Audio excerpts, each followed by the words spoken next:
Brdska trka Malačka, treća je trka ove sezone Hrvatskog prvenstva. Imali smo tu čast da popričamo sa par vozača, a šta su nam oni rekli, saznajte u prilogu.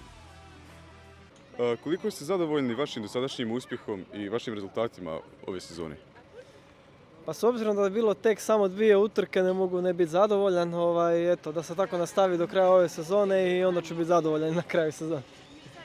Koliko ste zadovoljni vašim autom i njegovim performansama na trkama? Pa od kad smo prošle godine napravili neke promjene, malo smo pojačali motor i malo smo još radili na tim trapovima, to je sad već dosta drukčiji auto za vozit. Ja puno više uživam u vožnji, ali ima još užasno puno posla, samo to sad već zahtijeva neke puno ozbiljnije financije, tako da za sada nek samo on nas služi, da se ne dešavaju neki kvarovi, ja sam zadovoljan.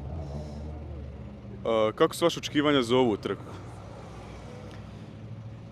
Pa ne znam. Ne znam šta bih rekao, evo. Nek samo ništa ne desi i eto. Ja bih volio pobijediti svaku utrku ove godine jer trenutno u klasi nemam neku konkurenciju. Nadam se da će se pojaviti sad, da li na ovoj trci, da li na idućoj, to bi bilo super i meni je u cilju da ja skinem svoje vrijeme od prošle godine na svakoj stazi ove godine i to je to. Tako i tu. Kako biste ocijenili konfiguraciju ove staze i organizaciju cjelokupne utrke i od 1 do 10 i zašto baš ta ocjena? Pa, ajmo reći neka 8. Uvijek može bolje, tako da eto to, ali mislim organizacija je super, a staza mi je odlična jer je dosta nalik nekoj pravoj trkačoj stazi, ne recimo nekoj kružnoj.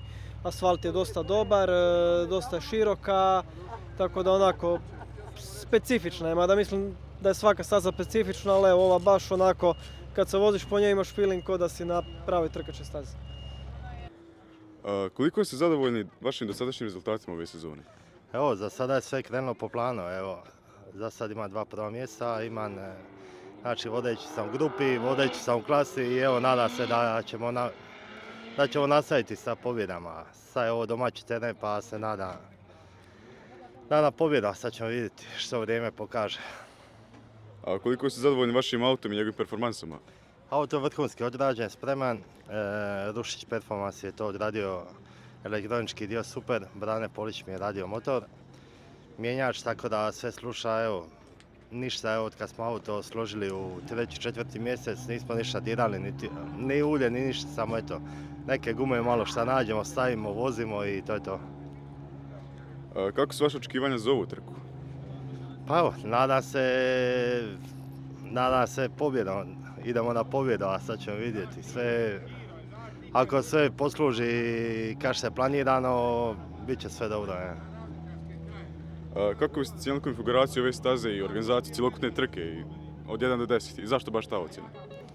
Pa ne znam, konfiguracija staze je super dobra i to organizacija mi tu baš i nije tu uvijek dovode po pola sata, sat ranije, stojimo tamo u prestartu i sve malo šteka, ali tu smo, eto, družimo se, je domaća staza, ali eto, vozimo se i idemo naprijed. Koliko ste zadovoljni vašim dosadašnjim rezultatima na ovim trkama? Pa do sada, evo, loše krenula malo sezona, Skardin je bilo dosta ok, sa 2. mjestom u grupi.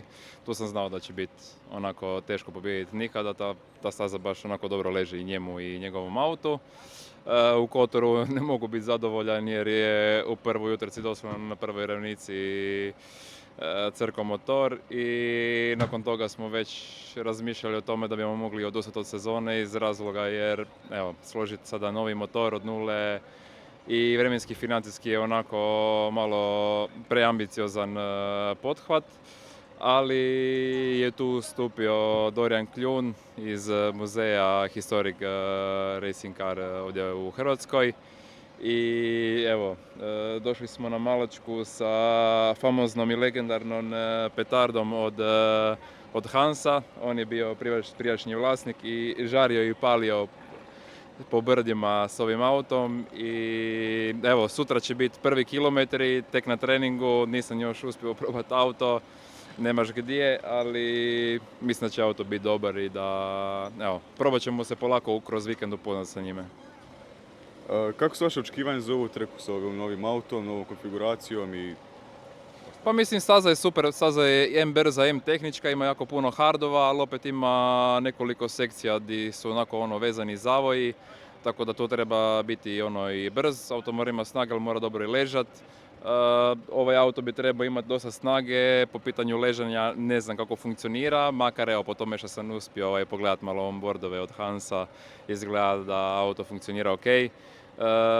Ne znam, evo, očekivanja, teško definirati očekivanja za vikend, ali već sutra mislim da bi mogao imati nekakav onako osjećaj kako bi to moglo ići u nedjelju. Kako biste cijeli konfiguraciju ove staze i cjelokupnu organizaciju i zašto? Pa mislim da je to odlična staza, tu nas uvijek vrijeme pomazi pa bude i lijepo. Staza kao staza mi se jako sviđa. Šteta što tu nema baš puno publike iz razloga jer je takva staza pa i nemaju baš gdje gledat pored staze, ali kao staza je odlična, tako da mislim da će to biti top. Svima nam je naravno žao šta se desilo vašem autu, ali također nas svima zanima kada možda očekujemo njegov povrat? To je jako teško pitanje jer evo, sad imamo živi primjer gdje u periodu 28 dana imamo 3 utrke i na prvoj se desio taj peh, tako da jako je teško složiti u mjesec dana novi motor, ali gledat ćemo čim prije tim bolje i riješiti to i vratiti se nazad sa Cliom.